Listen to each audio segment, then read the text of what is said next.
lot of times when you watch YouTube videos, you expect them to be like super flashy and sexy, and look at my new thing that I did, or look at how much money I spent, or look what I bought, or look how pretty my thing is, whatever. But this isn't exactly beautiful yet.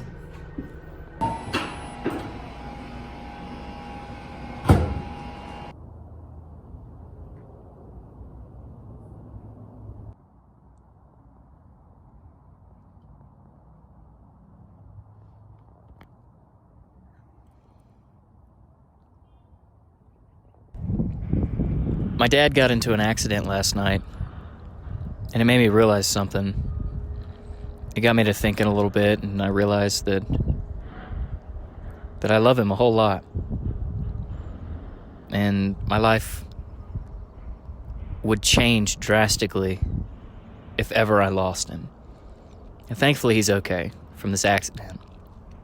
But ever since then, ever since he called me, and he told me that he got into an accident and he's in the ER now, it got my mind rolling just about the things that he's done for me, the life that he prepped me for, the fact that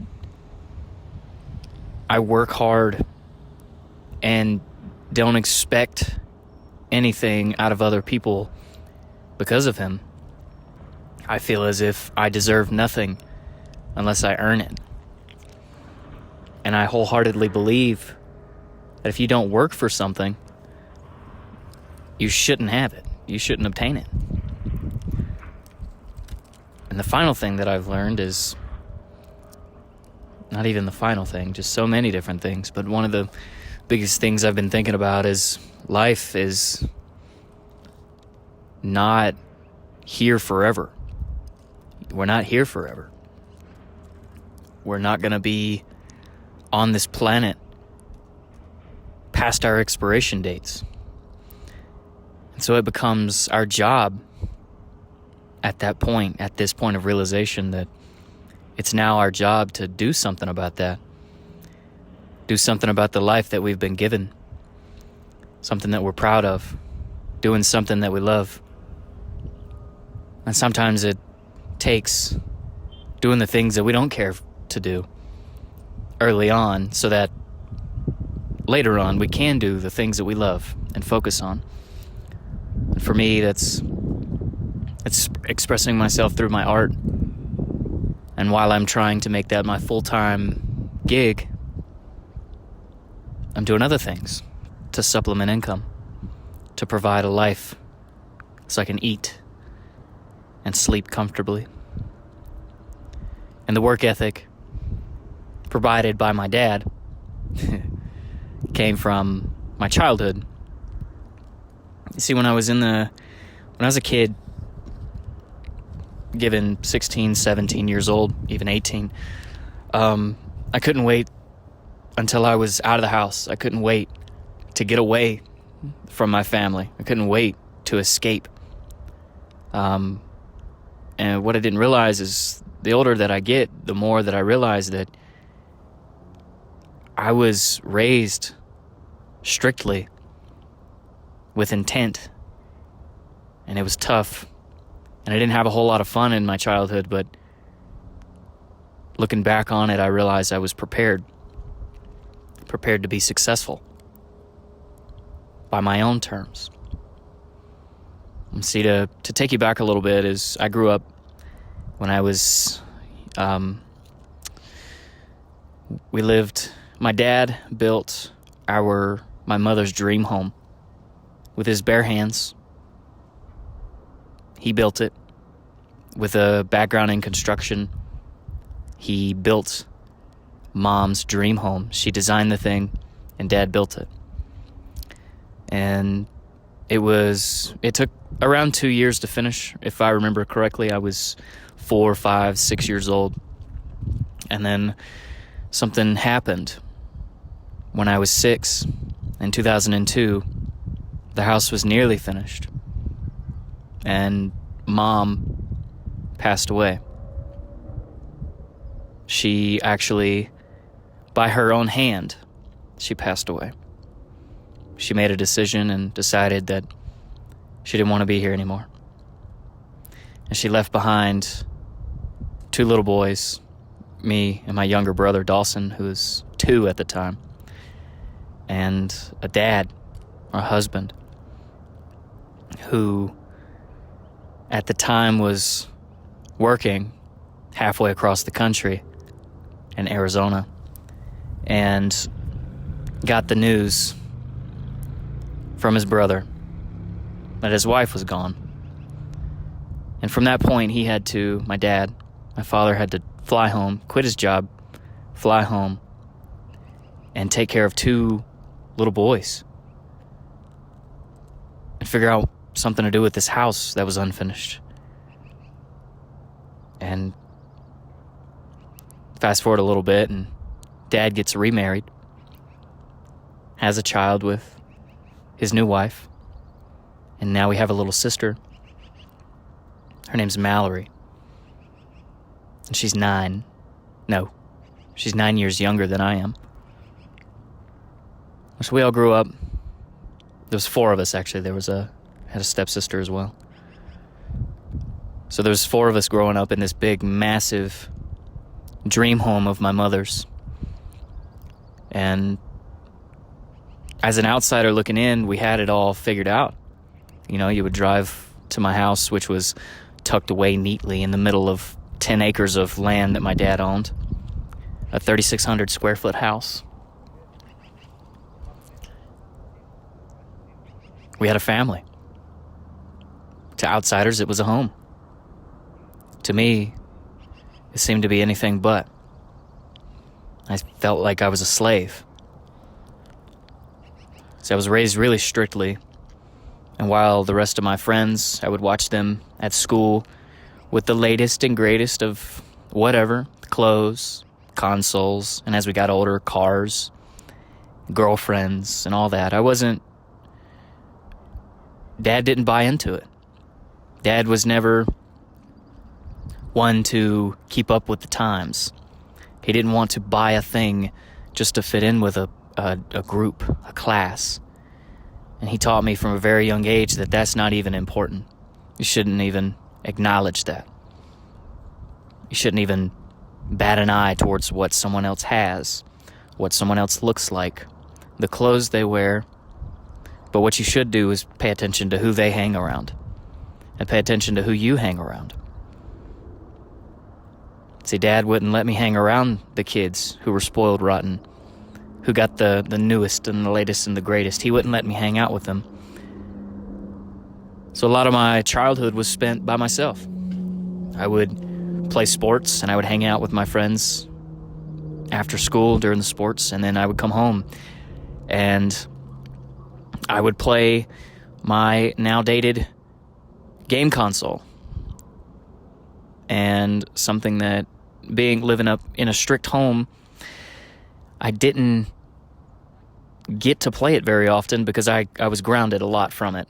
If my grades weren't high enough, if I didn't do my chores thoroughly, if I didn't come home in time, if I didn't go to bed on time, there was rules set, and it was a very strict rule set. And if I veered any which way from these rules, I got them taken from me.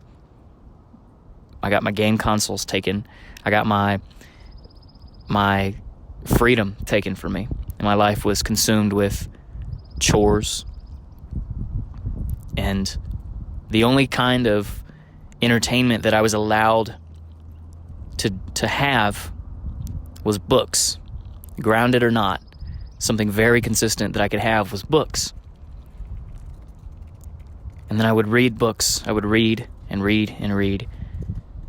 And when I get tired of reading, I felt like I was trapped. I felt like I was a slave. I felt like I was unwanted. My self-esteem was in the trash. At 14, 15, 16 years old, I felt like a loser because everybody stopped asking for me to come hang out. Nobody wanted me to hang out because they knew the answer was no already. So I would not get the invites to the parties. I wouldn't get the invites to the beach. I wouldn't get the invites to a meeting of whatever, a concert. It didn't matter. I didn't get invited because they knew the answer was probably going to be no. And to supplement, express my feelings, I didn't know how to do so. I didn't know what to say. I was sad. I was angry a lot. And I took it out on my dad. I blamed him for doing this to me. How dare you take this from me? And so I started to express myself through pencil and paper, making art, drawing lines, drawing the characters of video games that I had played or TV shows that I had watched, my favorite characters. And I would do that, and it would feel good drawing these characters with nothing but a composition notebook, a loose leaf sheet of paper, and a pencil that I had for calculus. And I would take these drawings and I would bring them to school, and I would show my friends.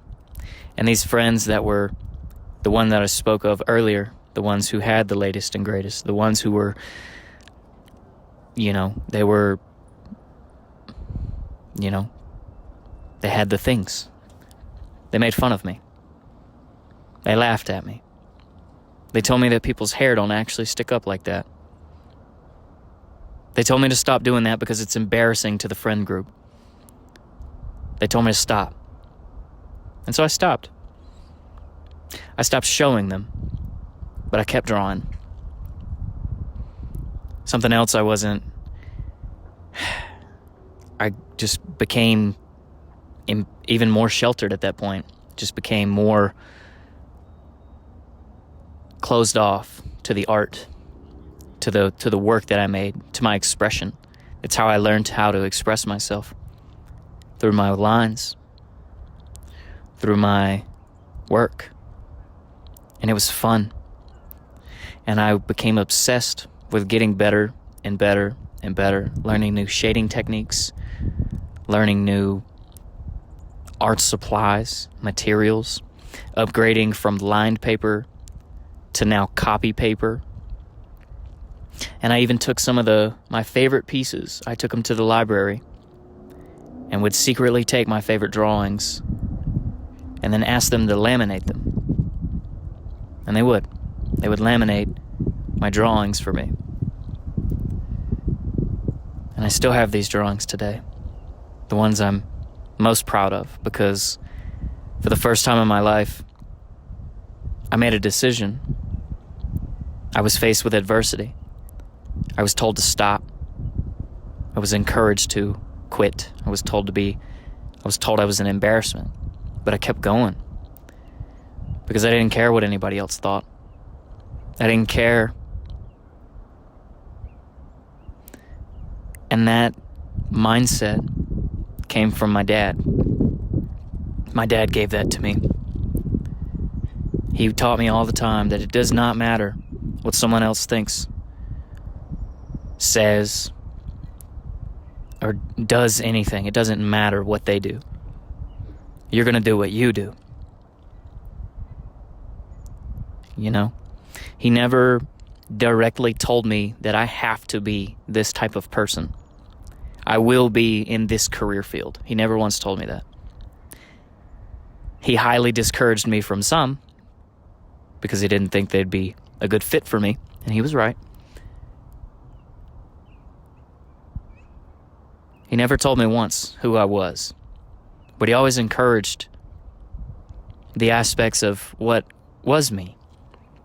You see, I have another thing that I have is I do not have body image issues. I do not have an issue with the way I look. As a matter of fact, I love the way I look. From my height, my stature, my weight, my face, my body, everything about me, I love it. And my dad did that to me. Mom had a good help in that. She was alive for 6 years of my life, so I got a good taste of a mother's love. But Dad drilled it into my head that I'm good, that I'm worth something, that I'm fast. I would play sports, and I wasn't overly athletic, but I worked hard at the sport because I could always rely on my dad. I could look up at him and he'd be smiling at me with a big smile on his face. He'd be there. Whenever I was younger, he was my coach. And when I got older, when I was in high school, he was at the top of the bleachers every game, every single one of them. Home and away, all of them. And that right there, I wanted to show him that he has something to be proud of. And so I worked. And I sat the bench. For whatever reason, I believe I was good. You know, I was good enough to start the team. However, the small town that I grew up in is full of losers, I suppose. So I sat the bench with a smile on my face. Some of it was a social aspect. I got to hang out with my friends outside of school. But most of it was to get to see my daddy standing there. And after the game, he'd be bragging about me. It didn't matter. I was a senior playing junior varsity. And he would brag to his friends about me. About how well I threw or how fast I was or whatever it was that I did and I accomplished. Dad was there unconditionally. Hell, the reason that I love myself for being left-handed is because he would tell his friends, and he would tell everybody I'm left-handed. Whereas, I get picked on for being left-handed, but Dad would tell everybody, my son's left-handed. And he'd take pride in that. He would take pride in the fact that I was smaller than everybody because he would always tell me, just wait, son, just wait. You'll get your turn. He did, every single day. Very, very often, he told me. And because of that, because of what my dad did for me, I love myself.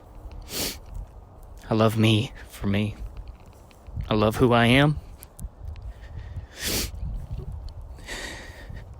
And I continue to strive as an adult now.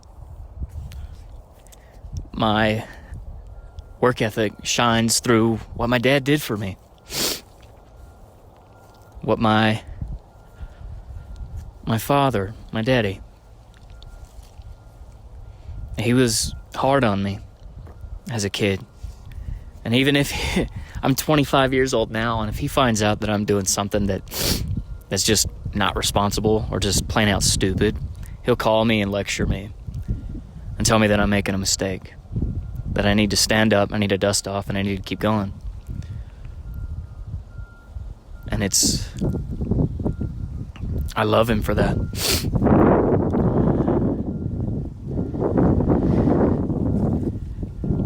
And I'll forever and ever remember everything that he's done for me. I'm so grateful. I'm so thankful for my dad. And so, applying this to my art, applying this to what I'm passionate about, applying this to the naysayers and the people who don't encourage or secretly watch me and passionately hate what I'm doing. I've just turned a blind eye to it. And I acknowledge the fact that I do this because I love it. Because I want to. Because I get to express myself. And after the pen touches the paper for the last time, for that drawing session, I feel so much better. I feel as if I've displayed my heart to the universe. I've put my emotions on the table, and at this point, I can move on. I'm freely allowed to express that I'm full of pain, or I'm happy, I'm sad, I'm joyous, I'm grateful, and whatever it is, I'll sit and draw or paint or write or sculpt or sew. Anything and everything I do, I put my emotions in it. And it makes me feel good.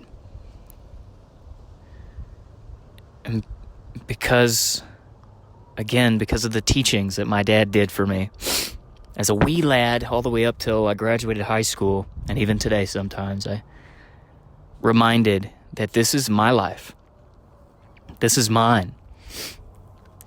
You know, on my deathbed, you're not coming with me. It's going to be me, and that's it. And I have to be okay with these decisions that I make. And so I am. And hopefully I will forever.